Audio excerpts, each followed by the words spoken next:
رحم اللہ من یقرأ الفاتحہ بسم اللہ الرحمن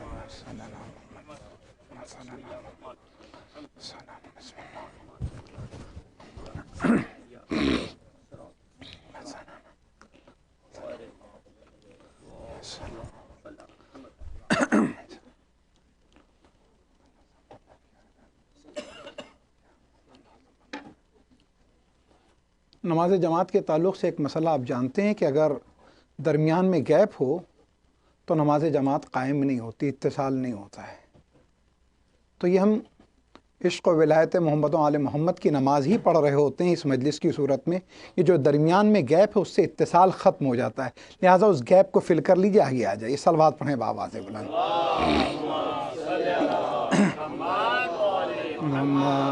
دیکھیے جس طریقے سے ندیم بھائی نے مکمل طور پہ اسم بامسمہ ہونے کا ثبوت دیا کہ آگے آگے مل کے صلوات پڑھیں بآواز بلند۔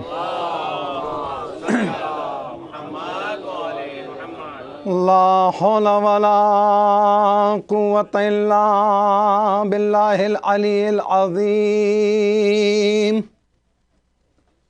حسبنا اللہ ونعم الوکیل، نعم المولا ونعم النصیر۔ اعوذ باللہ من الشیطان الرجیم، بسم اللہ الرحمن الرحیم۔ الحمد للہ رب العالمین والصلاة والسلام علی اشرف الانبیاء والمرسلین رحمتا للعالمین، الرسول المسدد المصطفى الامجد المحمود الاحمد ابی القاسم محمد وآلہ الطیبین الطاہرین المعصومین المظلومین المنتجبین، اما بعد فقد قال اللہ تبارک وتعالی فی کتابہ الحکیم وفرقانہ الحمید وقولہ الحق۔ بسم اللہ الرحمن الرحیم۔ الذین آمنوا وتطمئن قلوبہم بذکر اللہ، الا بذکر اللہ تطمئن القلوب۔ صلوات۔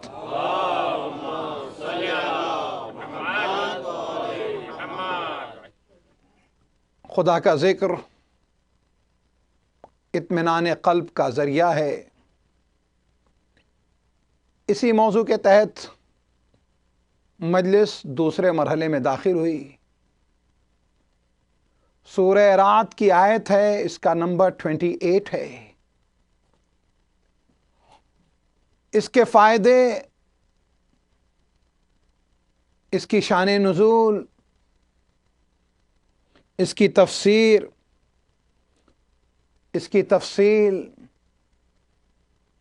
مسلسل بیان ہوگی، لیکن یہاں پر ایک جملہ کہتا ہوا چلوں تاکہ فائدے کے لیے کہ وہ لوگ کہ جو ڈپریشن کا اور بے سکونی کا شکار ہیں، دوا کی مقدار بڑھ رہی ہے لیکن صحت نہیں ہو رہی ہے، ان کے لیے بہترین تجویز ہے کہ اس آیے کریمہ کی صبح اور رات کو تلاوت کریں، خدا وند تعالیٰ انہیں سکون عطا کرے گا۔ سورہ رعد کی آیت 28۔ آئیے ہماری گفتگو جہاں کل پہنچی تھی وہیں سے آگے بڑھیں۔ سورہ منافقون کی پہلی آیت، انشاءاللہ گفتگو آگے بڑھتی رہے گی اور اس کے بعد میں اطمینان قلب اور اس کے اوپر مزید روشنی ڈالوں گا۔ لیکن جو بات کل رہ گئی تھی کہ قرآن مجید میں خداوند تعالیٰ منافقین کی سچی گواہی کو جھوٹ کہہ رہا ہے کہ اذا جاءک المنافقون، اے نبی جب آپ کے پاس یہ منافق آتے ہیں اور کہتے ہیں قالوا نشہد انک لرسول اللہ، کہ ہم گواہی دیتے ہیں کہ بے شک آپ اللہ کے رسول ہیں۔ یہ گواہی ہوئی، اس گواہی کے بعد خداوند تعالیٰ ان کی گواہی کو جھٹلا رہا ہے، لیکن اس سے پہلے یہ کہہ رہا ہے واللہ یعلم انک لرسولہ، اور اللہ تو جانتا ہے کہ آپ اس کے رسول ہیں، کیونکہ اگر یہ نہیں آتا تو رسالت خطرے میں پڑ جاتی، کیونکہ منافق نے گواہی دی تھی آپ کے رسول ہونے کی۔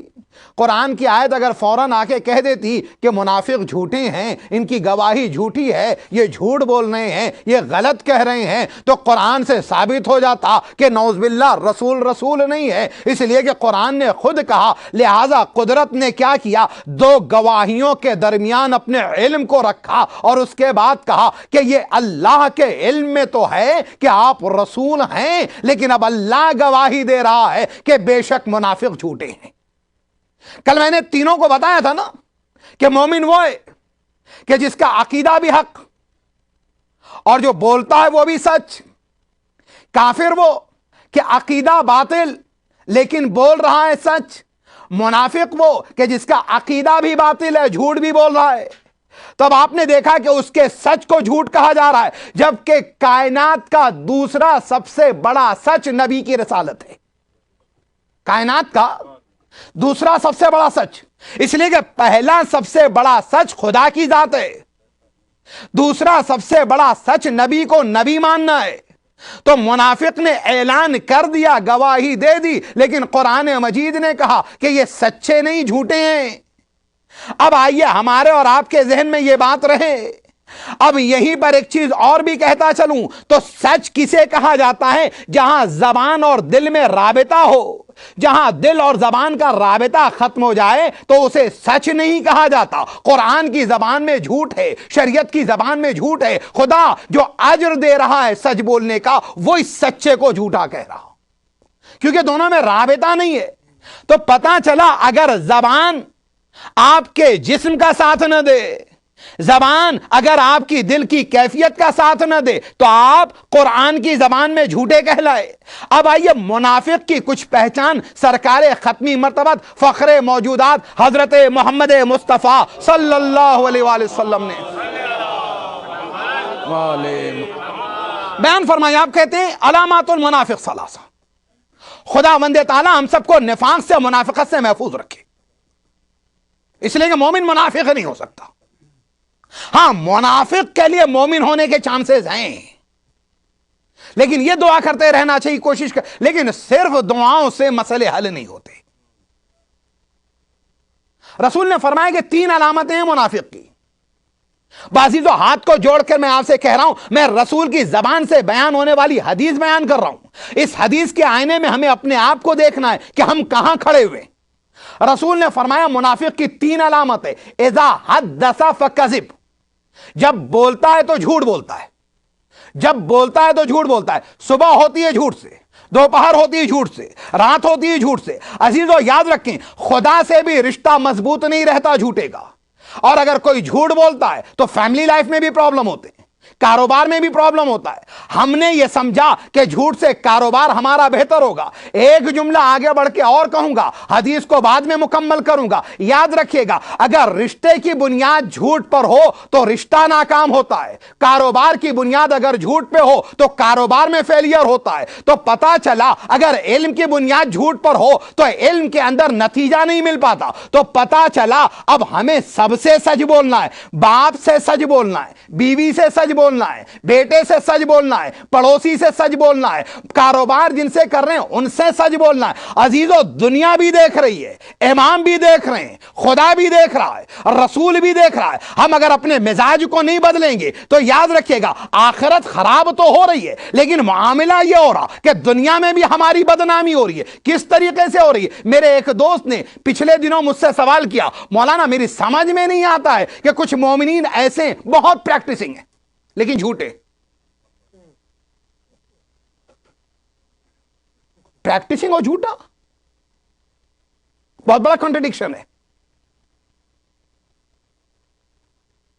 میں دونوں کو ملا کے ایک جملہ کہوں، جھوٹی پریکٹس ہے،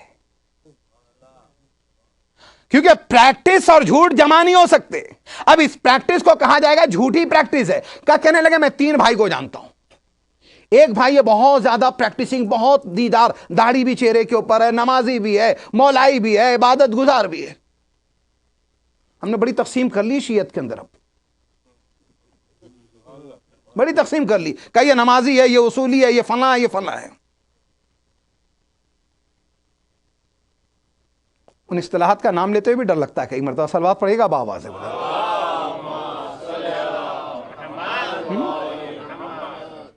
اب آپ یہ دیکھیے گا اتنی تقسیم تشیع کے اندر. تشیع تقسیم کا نام نہیں ہے، بلکہ تشیع توحید کے سائے میں پرورش پانے والا وہ عقیدہ ہے کہ جہاں اجسام کے اجزاء دنیا میں کہیں ہو لیکن ایک جسم واحد مانے جاتے. یہ بازیدو اگر یہ توحید ہے تو آئیے یہ تشیع ہے. اب کیا فرما رہے مولا کے کلام کو میں بیان کر رہا تھا. وہ دوست کہتا مولانا تین بھائیوں کو جانتا ہوں، نمازی بھی ہے، کوئی نماز مس نہیں ہوتی، جماعت میں بھی آتا ہے، مجلسوں میں بھی شریک ہوتا ہے، سب کچھ کرتا ہے. میں نے اس کا دین دیکھا تو اس کے ساتھ بزنس شروع کیا. اب اس میں کتنی سچائی مجھے نہیں معلوم، لیکن وہ کہتے ہیں میں نے اس کے ساتھ بزنس کیا تو دین کے معاملے میں تو بہت اچھا تھا، بزنس میں بڑا خراب.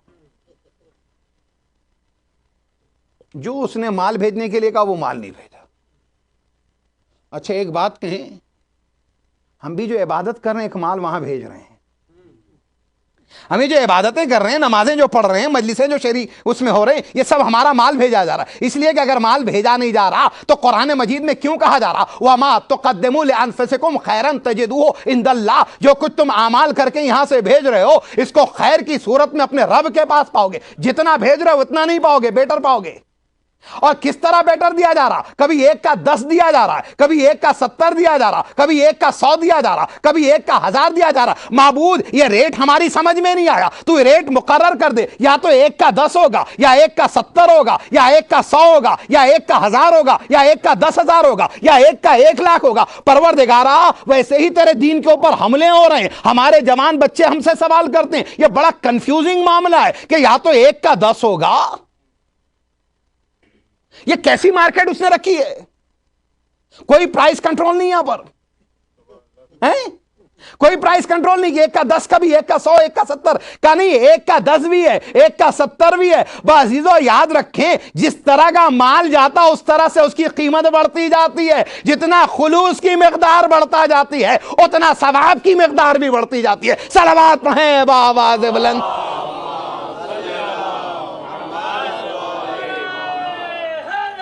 یا علی یا علی یا علی اللہم صلی اللہ محمد. سلامت رہیے گا. میں آپ کے حوصلے کی داد دیتا ہوں. نصیحت پہ لوگ جو ہیں منہ بگاڑتے ہیں، نعرے نہیں لگاتے، بڑے اچھے لوگ ہیں ماشاءاللہ. خدا سلامت رکھے آپ لوگوں کو. صلوات پڑھیں گے بآواز بلند.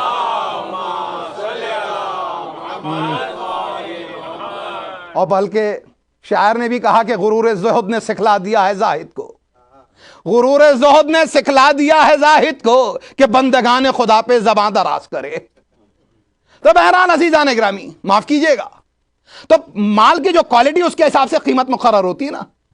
موٹا والا چاول آیا تھا اس کی قیمت اور ہوگی، باسمتی ہوگا تو اس کی قیمت اور ہوگی، اور باسمتی کے اندر بھی الگ الگ ورائٹی ہیں. تو پتا چلا ثواب کی قیمت اسی اعتبار سے بڑھ رہی ہے. اب یہ معاملہ آپ کا حل ہو گیا نا. اب انہوں نے کہا مولانا ان کے ساتھ بزنس کیا، کچھ دنوں کے بعد بند کر دیا. جھوٹا آدمی تھا، انتہائی درجے کا جھوٹا. کا دوسرا بھائی تھا مذہبی اس کے مقابلے میں کم تھا، اس کے ساتھ بزنس کیا تو مذہب میں بھی مڈل کلاس میں تھا، بزنس میں بھی وہی ماڈریشن تھا. اچھا ہر جگہ خیر الامور اوسطها اچھا نہیں ہوتا. ہمارے یہاں کہا جاتا ہے نا خیر الامور اوسطها، درمیانی راستہ بہت اچھا. درمیانی راستہ ہے، دیکھیے عربی کا مقولہ یہ حدیث نہیں ہے. خیر الامور اوسطها درمیانی راستہ بہت اچھا ہے. ایک ہے کفر کا راستہ، ایک ہے ایمان کا راستہ. یہاں پہ درمیانی راستہ کون سا بھائی؟ یہاں پہ درمیانی راستہ ہے نفاق کا. اب یہاں پر کہیے خیر الامور اوسطها، تو ہر جگہ معاملہ ایوریج پہ نہیں چلا کرتا، بلکہ آئیے ایوریج کی کئی مرتبہ بڑی گہری قیمت دینی پڑتی ہے، بھاری قیمت دینی پڑتی تھی. ایک صاحب تھے اپنے نوکر کے ساتھ جا رہے تھے، ایوریج پہ بڑا یقین، اسٹیٹسٹک پہ بڑا یقین. کئی مرتبہ آدمی اس کے اوپر بھروسہ کرتے کرتے خود اسٹیٹسٹک بن جاتا ہے. اب وہ جو ہے، اور آپ تو کئی مرتبہ بورڈ وغیرہ پہ بھی دیکھتے ہیں کہ بھائی اسپیڈ کو کنٹرول کر کے رکھیں اس سے پہلے کہ نہ ہو آپ بھی اسٹیٹسٹک کا حصہ بن جائیں. تو خیر نوکر کے ساتھ جا رہے تھے، درمیان میں ندی آ گئی. اب جو ندی آ گئی تو ندی پار کرنا تھا. انہوں نے اپنے نوکر سے کہا بھیا ذرا ندی میں اتر جانا اور ذرا گہرائی ناپ کے آنا. کہ 3 جگہ سے کرنا. شروع میں گیا، اس نے گہرائی دیکھی، ڈیپتھ دیکھی، کہا 4 فٹ. کہا بھائی چند قدم آگے جائیے گا، اس کے بعد ڈیپتھ دیکھ لیجیے گا. اب دیکھا تو 5 فٹ، 4 + 5 9. آگے گئے، کہا اب ذرا بیچ میں چلے جانا، وہاں دیکھا کہا 6 فٹ. 9 + 6 15. میتھ نہیں پڑھا رہا میں آپ کو. اب وہ 15 / 3 ایوریج آیا 5. انہوں نے کہا الحمدللہ دریا پار ہو جائے گا، میں تو 5.5 فٹ کا ہوں. میں 5.5 فٹ کا ہوں. یہ صاحب چلے، بڑھتے چلے گئے، بس کاندھے تک پانی آیا، اطمینان تک، کان تک پانی آیا. اما جب کان تک آتا ہے تو ناک تک پہنچتا ہے. اب جو یہاں پہنچا کہنے لگا بھائی بچاؤ میں اب ڈوب جاؤں گا. ارے تم نے کیا کیلکولیشن کیا؟ کہ میرا کیلکولیشن تو آپ نے کیا، میں تو گہرائی ناپ کے آپ کو بتا رہا تھا. ہر جگہ اوسط اور ایوریج صحیح نہیں ہوتا، اس کے بھروسے پہ آگے نہیں بڑھتے. بس ہی تو اب آئیے اب دوسرے صاحب کے ساتھ کہنے لگے ایوریج تھے وہ. کہ تیسرا آدمی داڑھی منڈا بھی تھا، الحمدللہ نماز بھی کبھی کبھی پڑھتا تھا ماشاءاللہ. اس کے گھر کی عورتیں حجاب نہیں کرتی تھیں، سبحان اللہ. یہ سب کچھ تھا، لیکن مولانا بزنس کے اندر کیا کہنے، A1 کا بزنس کے اندر وہ A1 تھا مولانا. تو جو جتنا بے دین تھا اتنا اچھا. میں نے کل بچوں کے تعلق سے اور یہاں کی سوسائٹی کے تعلق سے بات کی تھی کہ یہ بے دین ہیں، یہ گمراہ ہیں، یہ خدا کو نہیں مانتے ہیں لیکن سچ بولتے ہیں.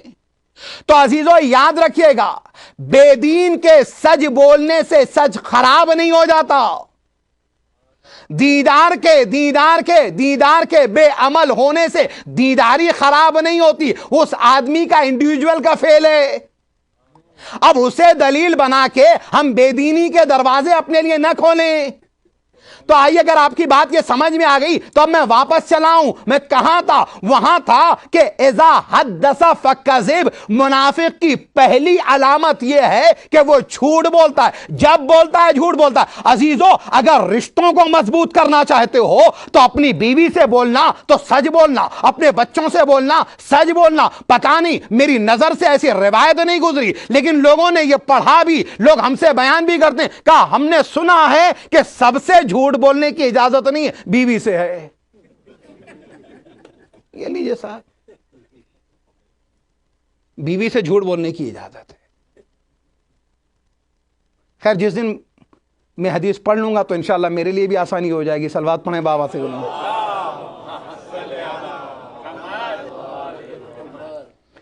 تو کہاں کاروبار کی بنیاد بھی سچ پہ رکھیے، تمام معاملات کی بنیاد سچ پہ رکھیں کیونکہ دین کی شبیہ آپ لوگوں کے سامنے پیش کریں. اذا حدث فکذب. منافق وہ ہے کہ جب بولتا ہے تو جھوٹ بولتا. اچھا جھوٹ کے بڑے نقصانات ہیں. ان نقصانات میں سے ایک نقصان یہ کہ جھوٹ بولنے والے کو ہمیشہ میموری پہ زور دینا پڑتا ہے. جھوٹ کو یاد رکھنے کے لیے بہت محنت کرنی پڑتی ہے، سچ کو یاد رکھنے کے لیے محنت نہیں کرنی پڑتی ہے. اس لیے کہ جو کچھ اسٹیٹ آپ کو یاد رکھنا ہے. آپ دیکھیں باہر جا رہے ہیں، دوست کے پاس جا رہے ہیں، پڑوسی کے پاس جا رہے ہیں، بھائی کسی کے ساتھ آپ نے ٹرانزیکشن کیا، آپ کو یاد رکھنا ہے بھائی مجھے یہ کہنا ہے. کئی مرتبہ تو کیا ہوتا ہے کہ بھائی ہو سکتا ہے کہ ہمارے بچوں سے، گھر والوں سے پوچھا جائے تو بچوں کو بھی ماشاءاللہ جھوٹ کی تربیت کرائی جا رہی ہے. بچے کو سورہ ہم تو نہیں یاد کرایا لیکن الحمدللہ جھوٹ بولنا سکھا رہے ہیں ہم.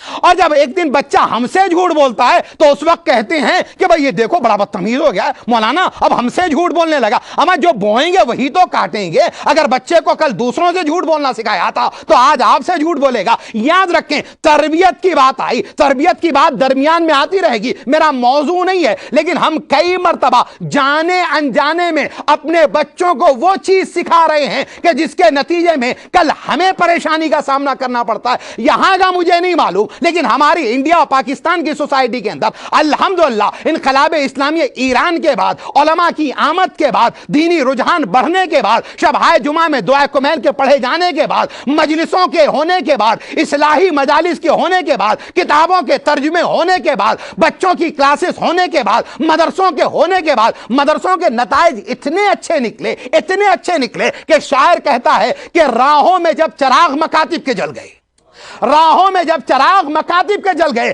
بچے عمل میں باپ سے آگے نکل گئے، بچے عمل میں باپ سے آگے نکل گئے۔ اچھا یوں ہی نہیں نکلے، میں آپ کو بتاؤں کہ میں بچپن میں جب اپنے وطن جایا کرتا تھا بامبے سے، تو والد ہمیشہ نصیحت کرتے تھے جب جاؤ گاؤں میں، امام حسین کے ماننے والے ہمیں بھی ننھیال میں بڑا اچھا لگتا تھا، تو چھٹیوں میں جاتے تھے، ابا کہتے تھے کہ بچوں کو مسجد لے آنا نماز کے لیے، بچوں کو لے جاتے ہمت ہو گئی تھی بڑوں سے بھی کہنے کی، سر پھر ہے ابھی تمہارے نہ داڑھی آئی ہے نہ موچھ، نہ کسی مدرسے میں گئے ہو، ایک مولوی کے بیٹے ہو، ایک تمغہ سجا لیا تو اس کا مطلب یہ تھوڑی ہے کہ بڑوں سے جرأتیں کرنے لگو۔ چلیے چچا نماز پڑھ لیں، کچھ نے مروت سے کام لیا، آج ہم دین میں بڑی مروت کرتے ہیں، ہمارا پیسہ اگر کسی کے پاس باقی ہو تو ہم انتہائی درجے کے بے مروت، ہمارا کسی پہ حق نکلتا ہو تو کوٹ کچہری سب کچھ کرنے کے لیے تیار، لیکن جو ساری مروت ہوتی ہے خدا کے دین کے معاملے میں نہیں بولنا چاہیے، ہاں رشتہ بگڑ جائے گا، تعلقات خراب ہو جائیں گے، ناراض ہو جائیں گے، وہ جو مہینے میں ایک آدھ مرتبہ گھر پہ آنا جانا وہ بند ہو جائے گا، 2 مہینے میں ایک آدھ دعوت ہوتی وہ ختم ہو جائے گی، یہ تمام چیزوں کے اندر بھائی یہ ناراض نہ ہو خدا ناراض ہو جائے، نہیں مومن یہ ہے کہ یاد رکھیں اسے بھی ناراض نہ کریں، سلیقے سے اسے سمجھایا جائے۔ خیر ایک بڑے بزرگ کی سمجھ میں آ گیا، وہ نماز کے لیے آئے، یہ ان دنوں کی بات ہے جب ہم خود 12-13 سال کے تھے، اس گاؤں کے اندر دیہات میں نماز جماعت اس وقت نہیں ہوتی تھی، عالم دین کوئی تھے نہیں، ہم سب اپنی فرادہ پڑھ رہے تھے، بچے تھے کچھ بڑے بھی تھے، اپنی عزت کا بھرم رکھنا چاہیے۔ بہت اچھا لگا تھا یہ جو میں آپ کے ساتھ شیئر کرنے جا رہا ہوں۔ ایک بزرگ آئے، انہوں نے اپنے بچے سے کہا بیٹا ٹھیک ہے ہم دیکھنا چاہتے ہیں کہ آپ نماز صحیح پڑھتے ہیں یا نہیں، ذرا زور زور سے پڑھنا،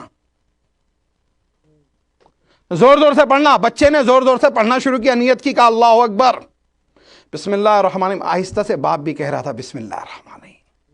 اس کے بعد بچے نے سورہ پڑھی، بچہ پڑھ رہا تھا، باپ ریپیٹ کر رہے تھے۔ عزیزوں میں نے کہا نا راہوں میں جب چراغ مکاتب کے جل گئے، بچے عمل میں باپ سے آگے نکل گئے۔ تو عزیزوں یاد رکھیے گا یہ ضروری نہیں ہے کہ ماں باپ اپنے بچوں کی تربیت کرے، اگر کل ماں باپ کی علمی تربیت نہیں ہو سکی، مذہبی تربیت نہیں ہو سکی، تو یاد رکھیے گا بچوں کی بھی ذمہ داری ہے کہ اپنے ماں باپ کو دین بتائیں۔ اس لیے کہ قرآن مجید میں خداوند تعالیٰ نے ایک نہیں 2 جگہ پر کہا قوا انفسکم واہلیکم نارا وقودھا الناس والحجارہ، اپنے آپ کو اور اپنے خاندان والوں کو جہنم کی آگ سے بچاؤ۔ اس میں یہ نہیں کہا کہ باپ بیٹوں کو بچائے، ماں بیٹیوں کو بچائے، دادی پوتیوں کو بچائے، دادا خاندان کو بچائے، نہیں، یہاں پر کہا کہ تم اپنے آپ کو بچاؤ۔ اگر بچے کی سمجھ میں دین آ گیا ہے تو اپنے باپ کو دین بتائے گا۔ اس لیے یاد رکھیے گا اس بچے کی شرعی ذمہ داری۔ تو ہم اپنے بچوں کو کئی مرتبہ جو تربیت کرتے ہیں بڑی غلط کرتے ہیں، اور جب سامنے آتا تو اس کے بعد پرابلم ہوتا ہے۔ بڑا اچھا لگتا ہے جب چھوٹے ہوتے ہیں بچے تتلاتے ہوتے ہیں، تتو میں بات کرتے ہیں، اور اس کے بعد اب کھیلتے ہوتے ہیں اپنے بچوں سے۔ کھیلیے آپ، لیکن کھیل کتنا مہنگا پڑتا ہے کئی بار۔ اب بچے کو اسی تتلاہٹ کے اندر ہم نے کچھ 2-4 چھوٹی موٹی گستاخیاں، جس کے لیے گاف الف لام یہ کا لفظ استعمال ہوتا ہے، میں وہ لفظ بھی نہیں کہہ رہا ہوں، وہ سکھا دیا۔ اب ماشاءاللہ بچے کو خدا نے خاندان میں ورثے میں یہ استعداد عطا کی تھی۔ بچہ بڑا ذہین تھا ماشاءاللہ، بڑا ذہین تھا، اسے فوراً یاد بھی ہو گئی ماشاءاللہ۔ اب جو یاد ہو گئی تو اس کے بعد بچہ کہتا تھا، پھر اس کے بعد جو ہے بچے کو لے کے گئے، دیکھ رہے ہیں آپ، اچھا اپنے چچا کو بیٹا، حالانکہ چچا کی شامت کم آتی، ماموں کی زیادہ، کہ اپنے رشتے کا بھی خیال کرتے ہیں، عجیب و غریب بات ہے۔ یہ کوئی شریعت سے نہیں کہ اس طرح کا مذاق کیا جائے.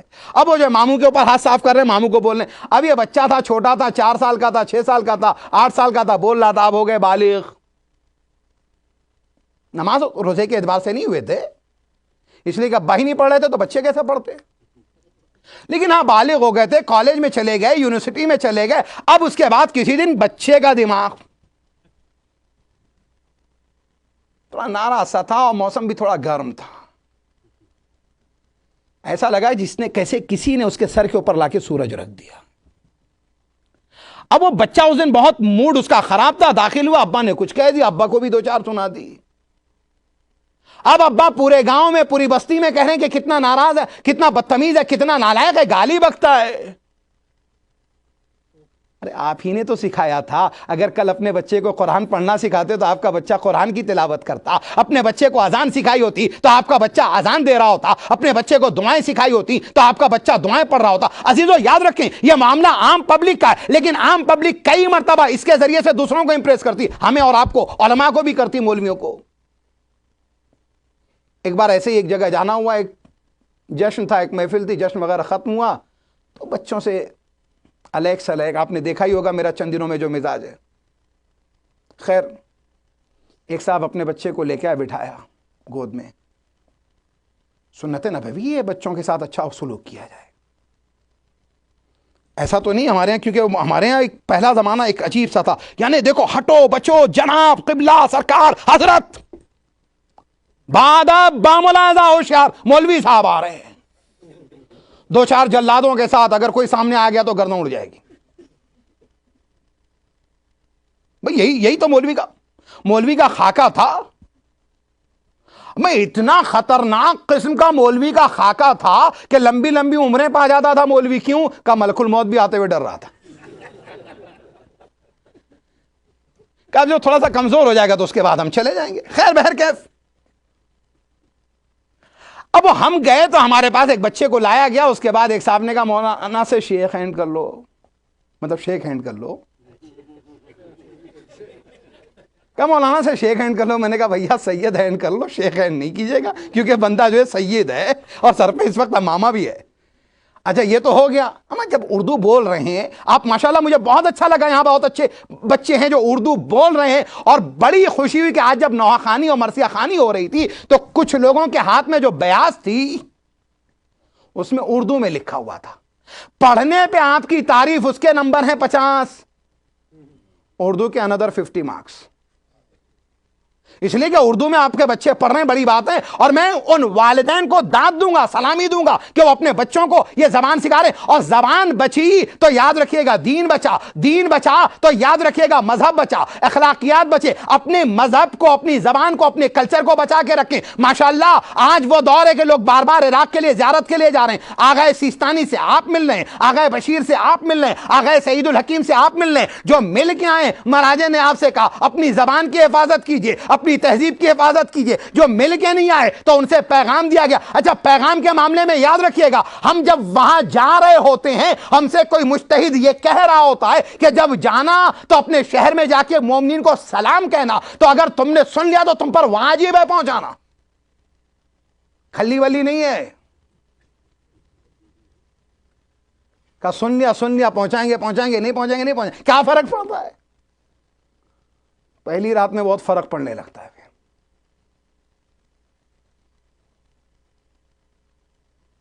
امانت ہے یہ سلام آپ کے لیے. ہم جاتے ہیں, ہر حج کے لیے جا رہے ہیں, زیارت کے لیے جا رہے ہیں, دوست احباب ملنے کے لیے آ رہے ہیں. اچھا آپ زیارت کے لیے جائیں, حج کے, اچھا آپ بھی تھوڑی احتیاط کیجیے اور جانے والا بھی کرے. کہ جائیے گا انشاءاللہ مسجد نبوی میں ہماری طرف سے زیارت پڑھ دیجیے گا. چلیے بھائی جی انشاءاللہ. یہ جب اس طرح کا جی انشاءاللہ تو اس کا مطلب انشاءاللہ نہیں کرنا ہے. دوسرے صاحب انشاءاللہ مولانا آپ جا رہے ہیں نا, جنت البقیع میں ایک میری طرف سے سلام. آپ نے کہا جی انشاءاللہ. تیسرے صاحب نے کہا آپ کو یاد نہیں کتنے لوگوں نے کہا, آپ نے سب سے انشاءاللہ کہہ دیا, سب سے وعدہ کر لیا. یہ وعدہ ہے آپ کے لیے, واجب ہے اس کا ادا کرنا.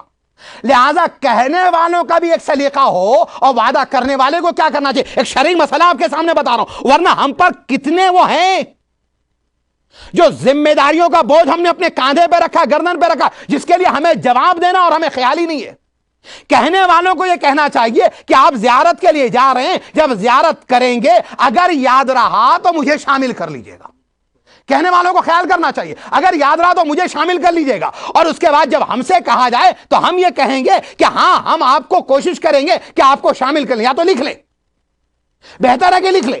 اگر نہیں لکھ سکتا ہے تو پھر اس کے بعد اسے یہ کہنا چاہیے کہ ہم شامل کر لیں گے، بقیہ مومنین کے لیے جب کہیں گے تو اس میں آپ خود آ جائیں گے. تمام مومنین تو آپ مومنین میں شامل ہیں، ورنہ لکھ لیجئے.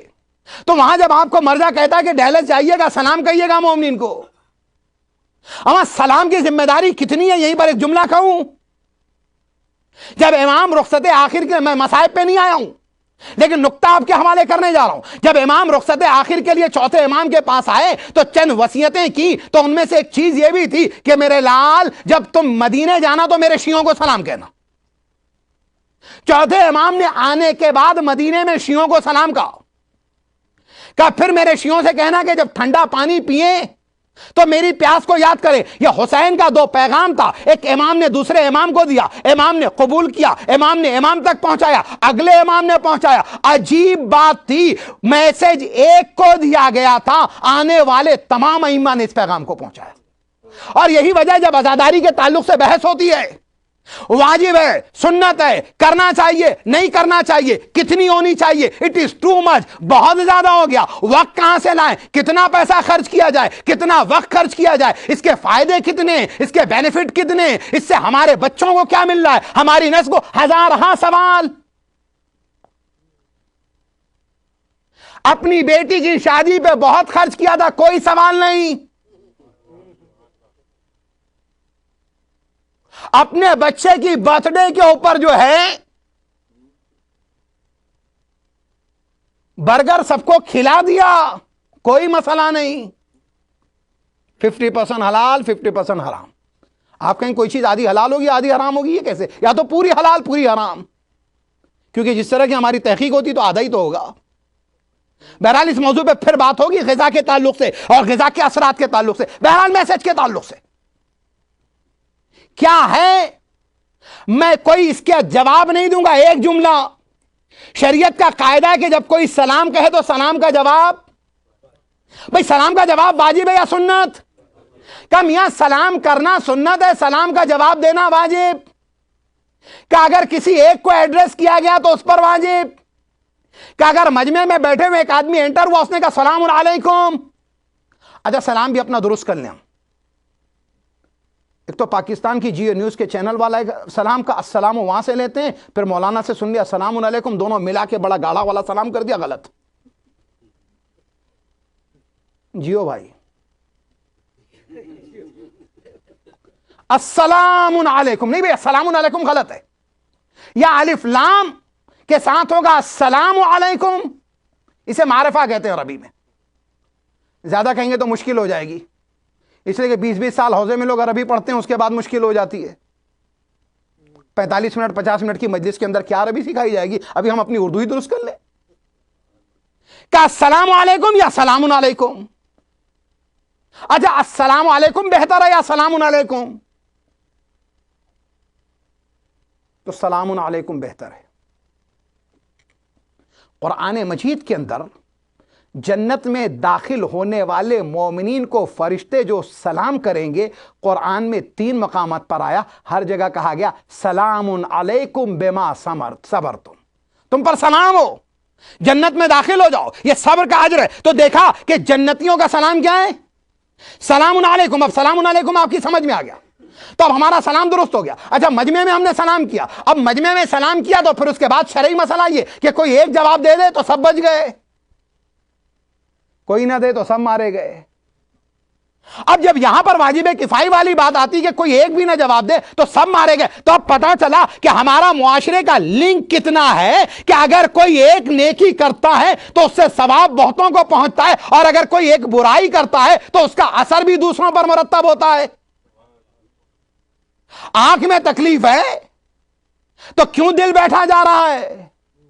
گھٹنے میں درد ہے تو پھر اس کے بعد کیوں آپ کو جو ہے آنکھوں میں جو ہے جلن ہو رہی ہے؟ تو پتا چلا یہ ایک معاشرہ, ایک سوسائٹی ہے, لہذا ہم اپنے ایک ایک پارٹ آف باڈی کو صحت مند اور ہیلدی رکھیں. ہیلدی کب رکھیں گے؟ کہ ہیلدی اس وقت رکھا جائے ہو سکتا ہے کہ جب آدمی پراپر ڈائٹ لے رہا ہوگا. ہیلدی کب رکھ سکتا ہے؟ کہ جب آدمی ایکسرسائز کر رہا ہوگا. پتا چلا کہ گھٹنے میں ہمارے تکلیف ہے, کمر میں تکلیف ہے, کہ دوائیں بھی لیجئے, پراپر ڈائٹ بھی لیجئے, فروٹ بھی لیجئے, جوس بھی لیجئے, ایکسرسائز بھی کیجئے. یہ سب کریں گے تو صحت مند ہو جائیں گے. پھر اس کے بعد کسی نے کہا کہ ایکسرسائز کے لیے اگر باہر نہیں نکل سکتے, ڈیلس کا موسم ہے, پتہ نہیں کب بدل جائے. ڈیلس کا موسم کا مومن کا مزاج نہیں کا. صلوات پڑھیے گا بآواز بلند.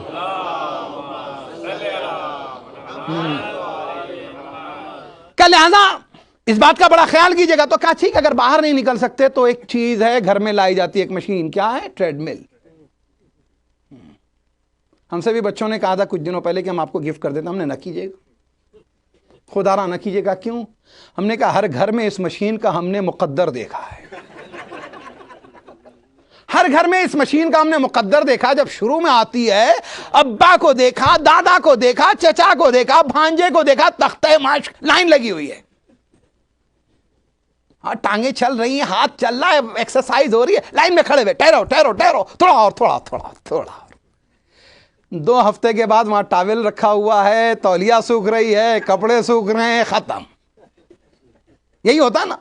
اب آئیے ہم اس طرف آئیں عزیز, اب ہم اس طرف آئیں کہاں کا دین.